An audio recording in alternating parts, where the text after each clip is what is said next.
and I call Amendment 28 in the name of Patrick Harvie, grouped with Amendment 29. Mr Harvie to move Amendment 28 and speak to both amendments in the group, please. Thank you, Deputy Presiding Officer. Amendment 28 requires the Scottish Government to conduct a review of the future of civil partnership. It sets a timescale of 9 months after royal assent on the bill.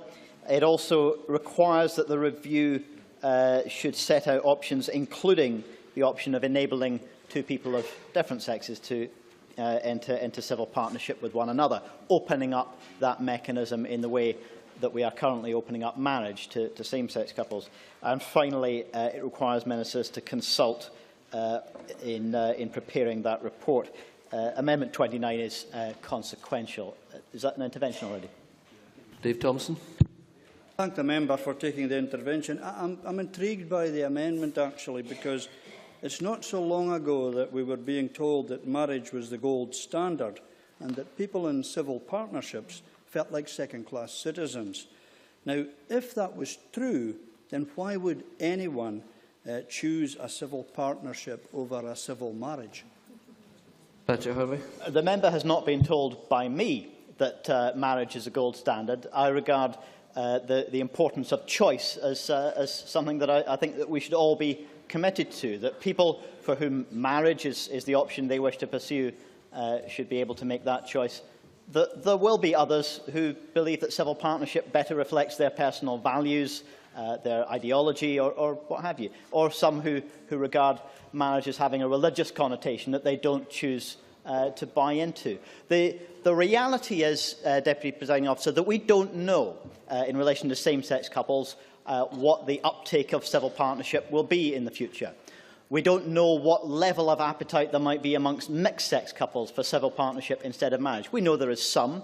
A case has been taken to the European Court challenging the legislation in the UK on this matter. And it's been recognised that there is an imbalance that will arise in that same-sex couples will be able to choose either civil partnership or marriage, or indeed cohabitation, whereas mixed-sex couples will only have two of those options. And if some were to challenge that on human rights ground, it might be hard to justify not allowing them to have a civil partnership. Now, the Scottish Government and the UK Government have both noted this and agreed to conduct reviews. The Scottish Government published its remit for a review in September, but we don't know much more about the timescale for that. We don't know much more about the options the Scottish Government is currently considering.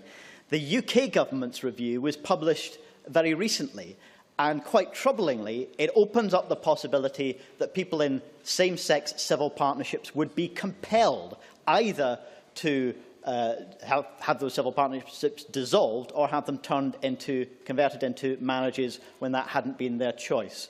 I have lodged these amendments purely in order to open the debate on this question and to offer the Cabinet Secretary the opportunity to set out the Scottish Government's position on this, its current thinking, and hopefully to indicate that there's a willingness to consider opening civil partnership to mixed-sex couples, just as we're opening marriage to same-sex couples, and also hopefully to close down the possibility that civil partners would be forced to convert to a marriage or to lose their legal status altogether.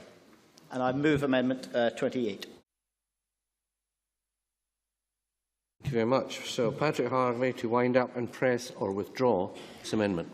Thank you, Deputy Presiding Officer. It's probably true that a little over a decade ago, when Scotland and the UK were debating civil partnership, there were some who were willing to support civil partnership, the technical legal rights and responsibilities of marriage, but without the name marriage. People who might not have been ready to support the bill that we're debating today, hopefully they've come with us in that process. They've come with society's progress towards equality and are voting with the bill.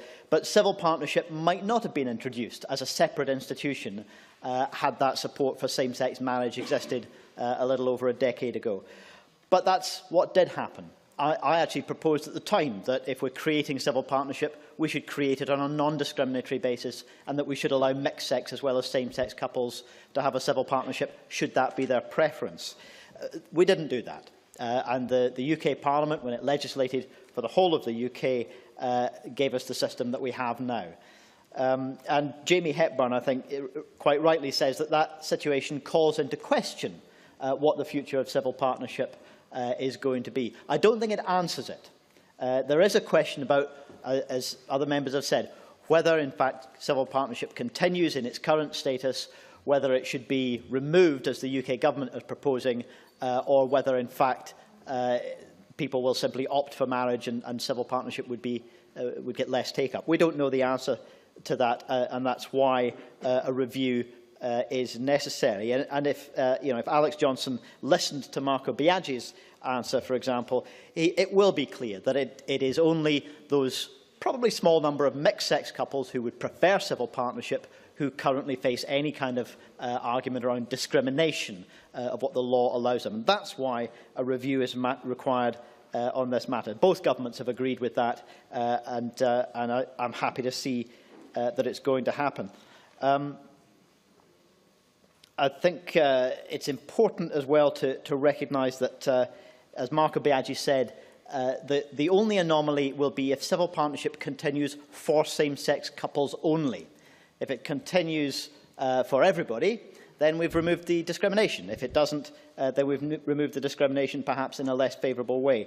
The cultural meanings of marriage and of civil partnership are subjective, and that's why the difference between them is subjective. It's not for us to decide whether some people should regard marriage as patriarchal or as the sanctity of a religious contract. It's not for us to decide whether people should regard civil partnership as a purely legal instrument or as a marker of discrimination. People reach these value judgments on their own terms.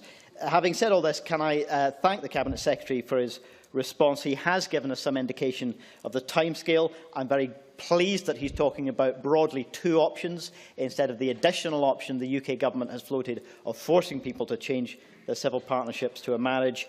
And I'm happy that there's been a recognition of the status and the meaning of civil partnership as something distinct and the consensual basis with which the Cabinet Secretary intends to pursue these debates.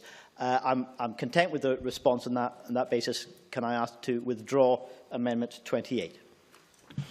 Yes. So, Patrick Harvie seeks to withdraw Amendment 28. Does any member object? As no member objects, Amendment 28 is therefore withdrawn.